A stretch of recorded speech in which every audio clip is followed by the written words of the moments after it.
अस्सलाम वालेकुम दोस्तों, क्या हाल है। उम्मीद है आप सब खैरियत से होंगे। आज आए हुए जी, देखें जी, सीलिंग की छत में हमने पंखा लगाना ही है। पहले भी एक दफ़ा हमने लगाया था हुक, ये पंखे वाला। देखिए मैं बस इसके ऊपर लटक के आपको दिखाता हूँ। ये काफ़ी ज़्यादा मजबूती से लगता है और ये लगाना भी बहुत आसान है। ये देखें जी, कुछ इस तरीके से नज़र आता है। तो यहाँ पे तो सीलिंग की छत अभी लग रही थी, तो हमने ये सेंटर ज़रा आउट था फ़ैन का, तो हमने ये सेंटर किया था। लेकिन ये कि जिधर हम आज लगाने के लिए आए हैं हुक, हमें ये देखें, ये हुक है, इसके साथ 3 रावल बोल्ट हैं 250 के। तो यहाँ पे सीलिंग की छत ऑलरेडी लगी पड़ी है। पंखा सेंटर से आउट था, सीलिंग वालों ने सीलिंग लगा दी थी, तो ऑप्शन कोई भी नहीं था हमारे पास। तो ये पंखा तकरीबन 6-7 इंच 8 इंच का फ़र्क था।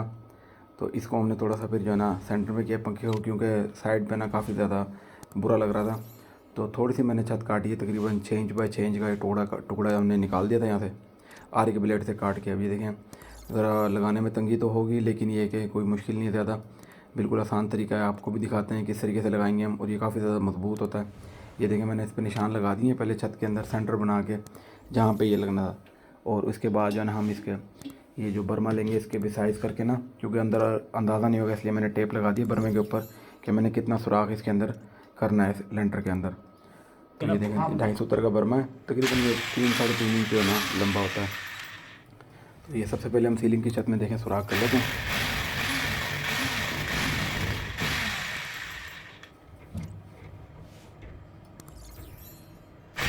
ये देखें, सुराख अच्छी तरीके से सीलिंग की छत में जो है ना निशान के बिल्कुल ऊपर करना है, ताकि हमें बाद में कोई प्रॉब्लम ना हो। तो ये तीनों सुराख करने के बाद, उसके बाद हम इसका हुक लगाएंगे और आप लोगों को इसकी मजबूती भी चेक कराएंगे इसके ऊपर कोई वज़न वगैरह डाल के। तो ये देखें जी, बर्मा एक सुराख होगी तो दूसरा सुराख अब कर रहे हैं दूसरी जगह पे। तो आपने बड़े एहतियात से निशान के बिल्कुल ऊपर सुराख करना है, ताकि लगाने में ज़्यादा तंगी ना हो। अगर ये सुराख के बिल्कुल ऊपर नहीं होगा तो फिर लगाने में परेशानी होगी।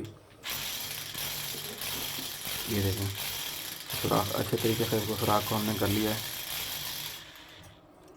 और बिल्कुल उतना ही करना है जितना टेप का निशान लगाया है, उससे ज़्यादा नहीं करना, क्योंकि अगर उससे ज़्यादा करेंगे तो बाद में प्रॉब्लम आएगी, फिर ये एडजस्ट नहीं होएगा। ये देखें, अब ये सुराख वगैरह हो गया मुकम्मल। अब मैंने रावल बोल्ट की मदद से हुक को आराम से छत में लगा के हथौड़े से, ये पाना था मेरे पास, टी पाना जो होता है, इसकी मदद से मैंने इसको ऐसा ऐसा ठोक लिया था। उसको हैमर से ठोकने के बाद ये देखें, जहाँ से ये नहीं बैठा हुआ था वहाँ से मैं हैमर उसके ऊपर रख के और उसको ठोक रहा हूँ। मैं आप लोगों को लगाने के बाद भी चेक कराऊँगा, ये काफ़ी ज़्यादा मजबूती से लगता है। तो उसके बाद हम ये 13 नंबर का पाना है, इसकी मदद से टी पाने से हम इसको अच्छी तरीके से टाइट कर लेते हैं, क्योंकि चाबी की बजाय टी पाने से जो है ना बहुत अच्छा टाइट होता है। और दूसरे नंबर पे चाबी छत में लग भी नहीं सकती, बड़ी परेशानी होती है, क्योंकि नज़र तो आता नहीं है। आपने एक हाथ से काम करना, तो दोनों हाथ तो आपके छत के अंदर जा नहीं सकते। तो ये देखें जी, हमने इसको एहतियात से पानी की मदद से देखें फुल टाइट कर लिया है। ठीक है, ये देखें, आपको कुछ इस तरह नज़र आ रही है सीलिंग की छत में, और मैंने बिल्कुल ये एग्जैक्ट निशान के ऊपर हमने लगाया है। थोड़ी सी सीलिंग की छत और कटेगी सिर्फ रॉड निकालने के लिए। ये देखें जी, पंखा था हमारे पास ऊपर एशिया का 30 वाट का, जो इन्वर्टर फ़ैन आया हुआ है, ये रिमोट से चलता है। तो इसके रिमोट को इसके साथ कैसे कनेक्ट करते हैं, क्योंकि ये कनेक्ट होकर नहीं आता, रिमोट को ख़ुद कनेक्ट करना पड़ता है। ये भी मैं आप लोगों को बता दूंगा, अगर आप लोग कमेंट करेंगे तो मैं आप लोगों को बता दूंगा कि किस तरह पंखे के साथ फ़ैन के साथ कनेक्ट करते हैं। देखिए, इसके साथ ये रिमोट था, ये इसके साथ सामान है, ये जो है ना इसका रिमोट का स्टैंड है, और ये ऊपर नीचे के इसके कवर हैं।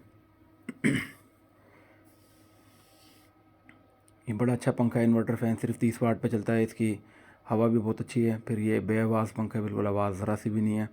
तो देखने में भी काफ़ी ज़्यादा खूबसूरत था। ये देखें, कुछ इस तरह नज़र आता है, ये वुड स्टाइल के अंदर है। ये इसके ब्लेड है, तो ये ब्लेड पैक हुए हुए थे ज़रा। ये मैंने एक हाथ से मोबाइल पकड़ा हुआ था, तो मैं मोबाइल किसी को पकड़ा के मैं वीडियो बनाता हूँ इसकी। ये देखें, ये इसको खोल लेंगे पहले, फिर मैं जल्दी जल्दी वीडियो बनाता हूँ। ये ब्लेड वगैरह बाद में लगा के दिखाएंगे आप लोगों को। तो डायरेक्ट पंखा लगा के चलाता हूँ, क्योंकि अभी वीडियो काफ़ी ज़्यादा लंबी हो जाएगी अगर ब्लेड लगाने लग गए तो। अगर आप लोग मेरी वीडियो को देख रहे हैं, काइंडली आप लोगों से दरख्वास्त है कि आप लोग मेरी वीडियो को लाइक करें, चैनल को सब्सक्राइब करें, बेल आइकन पर ज़रूर प्रेस करें, क्योंकि आपके सामने काफ़ी मेहनत से वीडियो बनानी पड़ती है। तो आप लोगों की लाइक की बहुत ज़्यादा ज़रूरत है। आप लोग वीडियो को ज़रूर लाइक किया करें, और अगर हो सके तो मेरे चैनल को सब्सक्राइब भी करें और बेल आइकन पर भी ज़रूर प्रेस करें। बाकी ये कि अब ये पंखा लग गया था, इसके कनेक्शन कर रहा हूँ। तो सेफ़्टी को आपने ख़ास ख्याल रखना है, क्योंकि हम तो प्रोफेशनल हैं, तो हम भी सेफ्टी का काफ़ी ज़्यादा ख्याल रखते हैं, लेकिन ये है कि कोई आम बंदा हो तो उससे ज़्यादा ख्याल रखना पड़ता है, क्योंकि लोहे की घोड़ी है जिसके ऊपर मैं खड़ा हुआ हूँ। फिर तारे हैं, हाथ भी आपके सामने दस्ताने वगैरह नहीं हैं, तो ये जो है ना काफ़ी ज़्यादा रिस्की हो जाता है। तो आप लोगों ने बड़ी एहतियात से काम करना है। तो अगर आप लोग करें, कभी भी कोई तार वगैरह जोड़ें, तो आपने एहतियात को मद्देनज़र रखना है, अपनी सेफ्टी को फर्स्ट रखना है। और ये देखिए तारों के कनेक्शन हो गए। अब जल्दी जल्दी दूसरे तार के कनेक्शन भी कर लें। तारें थोड़ी सी छोटी लग रही थी तो प्रॉब्लम हो रही थी ज़रा कनेक्शन करने में। तो ये देखिए पंखा काफ़ी ज़्यादा मज़बूत लगा है। ये ऐसा नहीं है कि ये हल्का है, ये इंशाल्लाह ताला कहीं भी नहीं जाता, क्योंकि ये 4 रावल बोल्ट के ऊपर तो हम एसी का आउटडोर रख देते हैं। एसी का आउटडोर काफ़ी ज़्यादा भारी होता है। 4 रावल बोल्ट पे हम उन्हें लगा देते हैं, कोई मसला नहीं है। तो ये तो इसके साथ 3 रावल बोल्ट लगे हैं। पंखा ज़्यादा से ज़्यादा 20 किलो का भी नहीं है, 10-12 किलो का पंखा है। ये देखें ये लग गया। अब ये सीलिंग वाले कलर वाले आएंगे तो वो इसका ये टुकड़ा रह गया है, इसका ये टुकड़ा जो काटा है हमने छत में ही रख दिया था, उसे वो फिक्स कर देंगे। ये देखिए जी पंखा चल गया है, बेआवाज़ पंखा। ये देखें आप लोगों के सामने बेहतरीन किस्म की फ़िटिंग हो गई। ये कमरे की फ़िटिंग भी सारी मैंने की हुई है, इसकी वीडियो भी मेरे चैनल पे पड़ी है। अगर आप लोग वॉच करना चाहते हैं प्रोफाइल लाइट कैसे लगाते हैं और ये रूप लाइट कैसे लगाते हैं, तो आप लोग मेरी चैनल को विज़िट कर सकते हैं।